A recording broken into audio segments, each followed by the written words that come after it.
Halo teman-teman, Assalamualaikum warahmatullahi wabarakatuh. Ini mau nunjukin hasil hari keempat budidaya kutu air pakai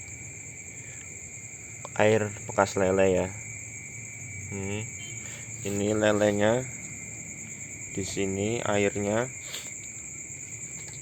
ditampung di kolam sebelah ya teman-teman.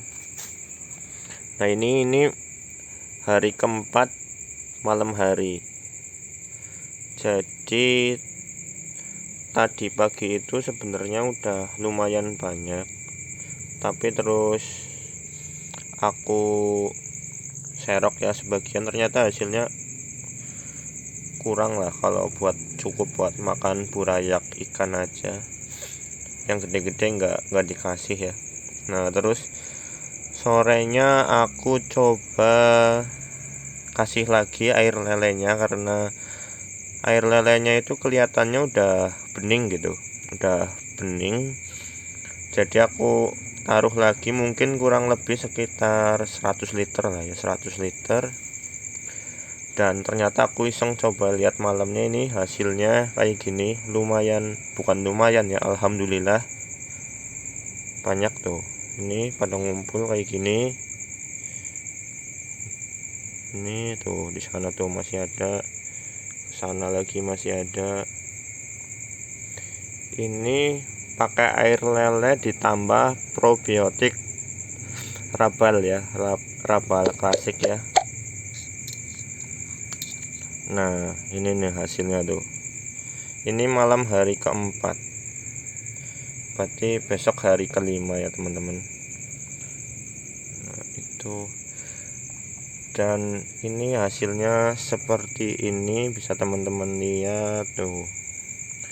Kalau aku kan sebenarnya ini bandingin antara pakai air lele dengan air hijau chlorella ya teman-teman. Sebelumnya aku kan kulturnya pakai chlorella.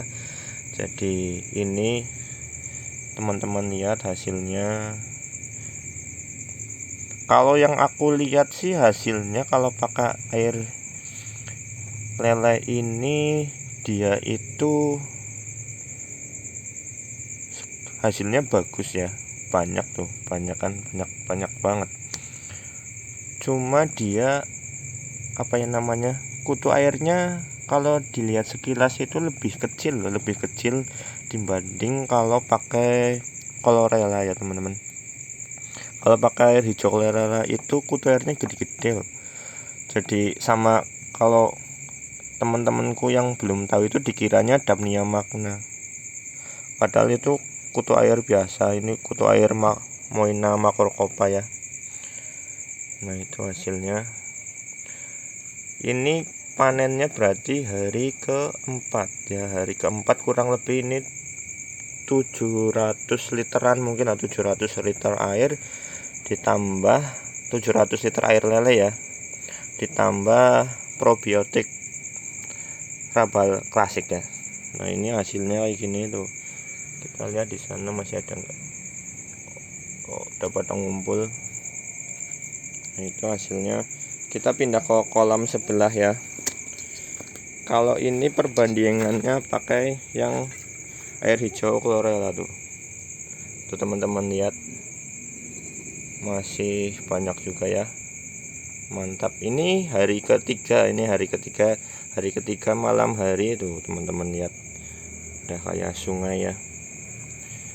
Jadi hari ketiga, besok hari keempat. Nah itu bisa teman-teman lihat tuh. Wah hasilnya alhamdulillah.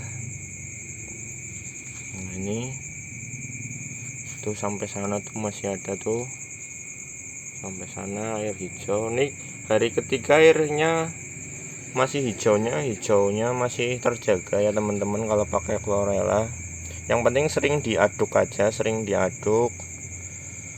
Pakai air lele juga ternyata harus sering diaduk juga ya, tapi kepekatannya lebih pekat pakai chlorella ya teman-teman ya. Nah ini bisa kalian teman-teman lihat hasilnya ini kalau dibandingkan pakai air lele yang tadi ya. Jadi panennya ternyata panennya duluan pakai chlorella, hasilnya juga kemungkinan lebih banyak pakai chlorellanya ya kalau nggak salah ini sih ya, mungkin 11-12 sih sebenarnya. Cuma kalau dilihat lebih dekat itu kalau pakai chlorella itu kutirnya itu bisa gendut-gendut ya gitu loh, gimana ya, cabi gitu lah. Nah ini nih hasilnya tuh, bisa teman-teman lihat kan. Nah ini juga pakai tambahan probiotik Rabalnya klasik ya, karena probiotiknya itu dia untuk mengurai juga amoniaknya dari kutir-kutir yang mati, nanti diolah lagi lah kalau nggak salah sih, seperti itu fungsinya bakterinya ya. Jadi teman-teman kalau kultur itu diusahakan itu ada probiotiknya ya. Nah ini tuh hasilnya.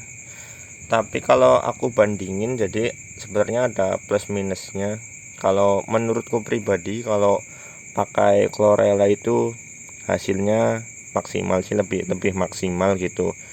Cuma kita harus luangkan waktu lebih lama ya teman-teman. Jadi kita harus buat air hijaunya dulu, chlorellanya dulu, kurang lebih seminggu baru bisa kita tebar starter. Nah sementara kalau kita pakai air lele itu kita bisa nunggu 4 harian kita sebar starter. Jadi nanti kita tinggal tambah air aja atau dikuras langsung, bisa starternya masih bisa terjaga ya kutu airnya ya.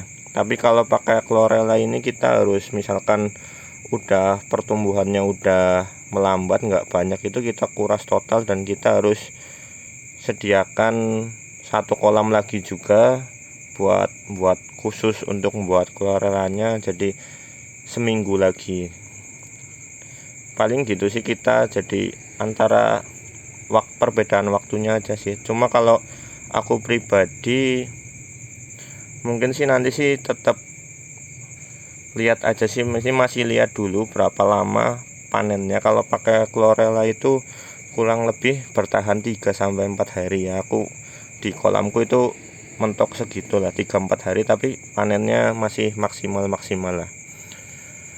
Nah nanti kita lihat pakai air lele berapa, nanti kita bisa simpulkan pakai yang mana. Untuk simpel pakai air lele ya teman-teman ya, nggak butuh pupuk macam-macam juga ya. Oke, sekian dulu videonya dari saya, semoga bermanfaat sharingnya ya. Terima kasih. Wassalamualaikum warahmatullahi wabarakatuh.